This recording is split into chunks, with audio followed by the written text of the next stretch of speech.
This is Platform Media International Sports. I'm yours sincerely, Joe Ehizode.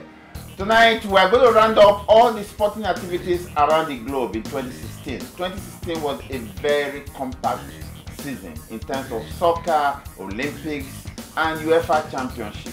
And Platform Media was here to give you a bit account. But before we close the year, it is imperative that we bring you the highlights of what happened in 2016.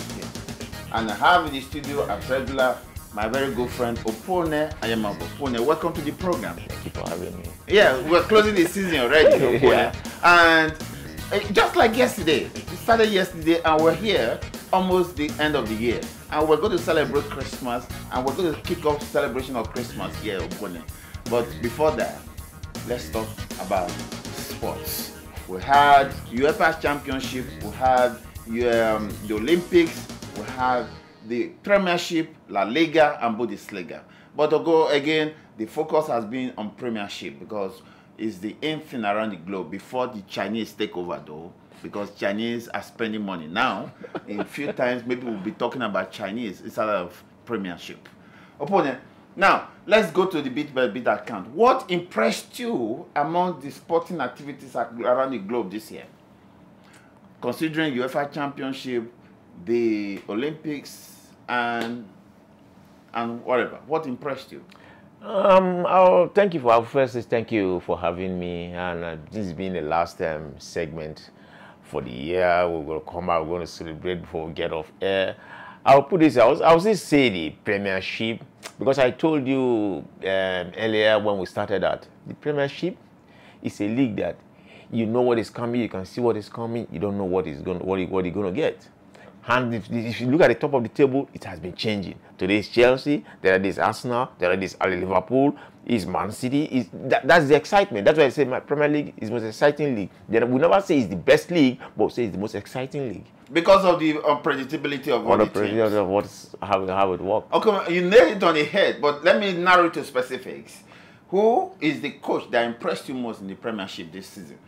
Consider from the season started August to now. Who impressed you most? I also take Conte, the Chelsea coach. Reason? You see, when they played against against Arsenal and he lost 3-0, he went back to the drawing board. Because, and again, it doesn't take coaches that easy to settle down. But this man just settled down, had been blowing up all the teams from left, right, center. He's been doing well. We cannot say he just settled down because a beginner is not a worker. You see who starts and works to the end as a worker. So we're going to wait till the end of the season before that will decide if he settled down or not. But right now, we say he's doing good. Again, what about the players? Who has impressed you? I know that's difficult to say, but give me three that have impressed you. Eden Hazard impressed me. Alexis Sanchez of Arsenal have impressed me. And Diego Costa, the Chelsea striker too. What of N'Golo Kante? That used to be your favorite player. What happened? Or you forgot him? No, I didn't say I didn't forget him. But what I'm saying, I'm just looking at people that are really making difference in terms of the way their team play. People who are making things to happen when nothing is happening. That's why I picked those three players. You picked Alexis Sanchez? Alexis Sanchez of Arsenal, Eden Hazard of Chelsea, and then Diego Costa of Chelsea striker. I must say that Alexis Sanchez have been he's a monster right now. He won Copa America back to back, and he virtually carried Aston Football Club on their back. Yeah, he's good, but there's so much he can do before he starts breaking down, and that's what is happening now. Arsenal have to be very, very careful. They need other players to step up, because if that player goes down, it's going to affect them. It's going to affect them heavily. Yeah, opponent, the Premiership has been shifted from the weekend, as we used to know, to Monday, and that's because there's nothing that informed that decision apart from the marketing strategy that EPL is known for. It's no surprise that all the Premiership have moved from the Saturday or 24th to the 26th, which is the Monday. And it's the marketing strategy. And the schedule for the 26th is Watford versus Crystal Palace. Arsenal is hosting West Bromwich. Middlesbrough is away to Burnley. Chelsea is hosting AFC Bournemouth. Everton is away to Leicester City. Manchester United is hosting David Moyes of Sunderland. David Moyes returning home. And the end of it all is that, who is there? I just got something messed up on the screen here. And Swansea City is hosting West Ham United, and Hull is at home to Manchester City. Opponent, you have talked about the players that impressed you, the coaches. Looking at this weekend's schedule, let me kick it off this way. Chelsea is not playing with N'Golo Kante and Diego Costa, your favorite. You think there'll be something missing this weekend? Not necessarily. If you watch Chelsea previous games, Eden Hazard didn't play. Matic came from the bench. They still play well. They still won. You know, they say success have many faces, many brothers, and many sisters. When the team is doing good, when they bring in players who want to, everybody will do good. But you don't have to make too much changes. But you know, you have already advocated for a standing midfielder in front of the defense. And again, that's what has made Chelsea to prosper this season. Because N'Golo Kante is standing in front of the defense, the defensive three. They are playing 3-4-3, right? And so N'Golo Kante is always in front of the defenders. And now he's missing. The people that are holding for Matic and Fabregas are not so gifted. Because they said, I was reading the mail today, they said the N'Golo Kante is like a horse. You know, he never gets tired. He has made the best tackle in EPL season this season. So he's not there. I guess Chelsea will suffer. No, not necessarily. I don't think they will suffer. All you have to do, get a standing player who doesn't advance that much. That's all they got to do. Then you can bring in Fabregas. You can play Matic there, bring in Fabregas. Matic will sit, Fabregas will play. Understanding that our own Mikel Obi is in Siberia right now, in the cold, in Chelsea. So you can't be talking about Chelsea and Mikel Obi. Mikel Obi is not in the question at all. Mikel Obi cannot be in the question because the way Chelsea is playing, there's no place for Mikel Obi to play. It's a big problem. He can't play offensively. He has to play in the defensive part of the midfield. And that position is so difficult for him to get into. If Conte doesn't play there, he has to bring in Matic to play there. So Mikel Obi is number 3. I can't say even is number 3. It's difficult because if you watch the last time they played the League Cup that they lost, he wasn't there. So it's difficult. Okay. Do you consider Arsenal to be a wounded team? Because they've lost 2 and the number 4 position they maintain perennially. And they are there again. They're hosting West Bromwich this weekend, on Monday. No, Arsenal is still a good team, but the problem I'm having with Arsenal is this. Arsenal play in generalization. I wanted to play with specifics. What I mean they play in generation is this. They are very exciting, attractive to watch when they go forward. When they lose the ball, what do? There are no specific responsibilities on players on how to track back. Their tactical withdrawal is a problem. 3 games ago, when they played, they won. The last home game, they won 3-1 when they conceded first. I was talking to your producer. I said, look, Arsenal, they are not marking properly. I know they came back and they won. They're not marking properly.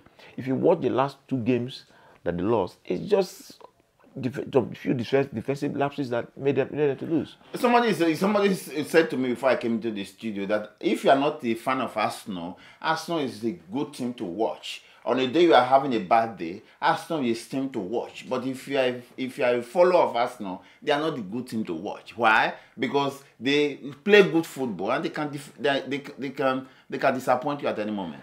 No, I cannot say Arsenal. Arsenal is a good team. They play good football. Some will make the excuse for Arsenal that, the central defender, what's his name? The German defender, that guy is not there. That's why. No, that's not really Arsenal's problem.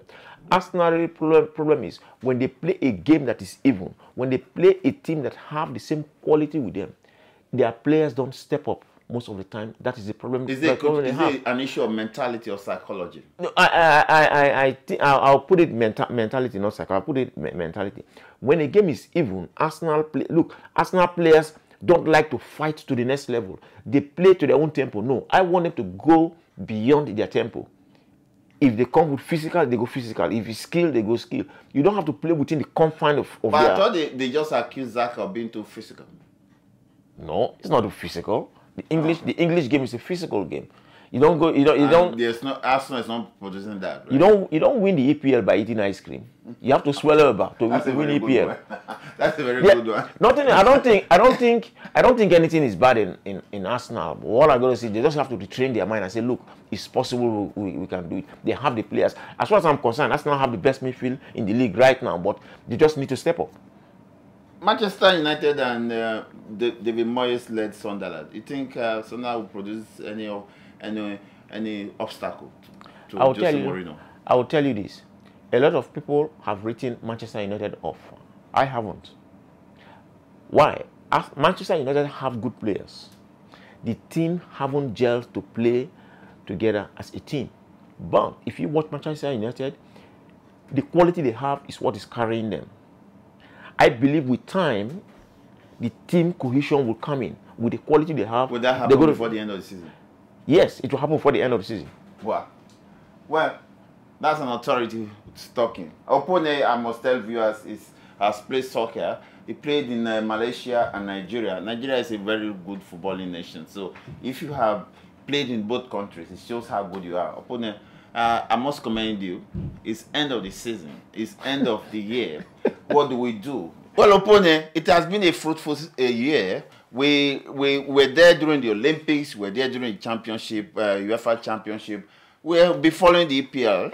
And there's no better way to round up the season and the year than doing something very unusual, so that we join people back at home who are watching us, who have been very faithful to us. Thank you, viewers. And to say that, Opone, there's nothing I can do for you than to bring out this champagne to bless the Heavenly Father back in heaven, to say thank you, Father, for doing that for us. And for our viewers back home who has remained faithful to us, there's no better way to do that than to do this. Watch me. And Opone, we want to say Happy Christmas. And to our viewers, to our friends back home in the whole world, Nigeria, Africa, and we also invite our producers, our cameramen, and everybody to join in this fun and to say Happy Christmas to everybody. Guys, have your sip, have your sip. This guy behind me here is have your sip. You guys have been working so hard.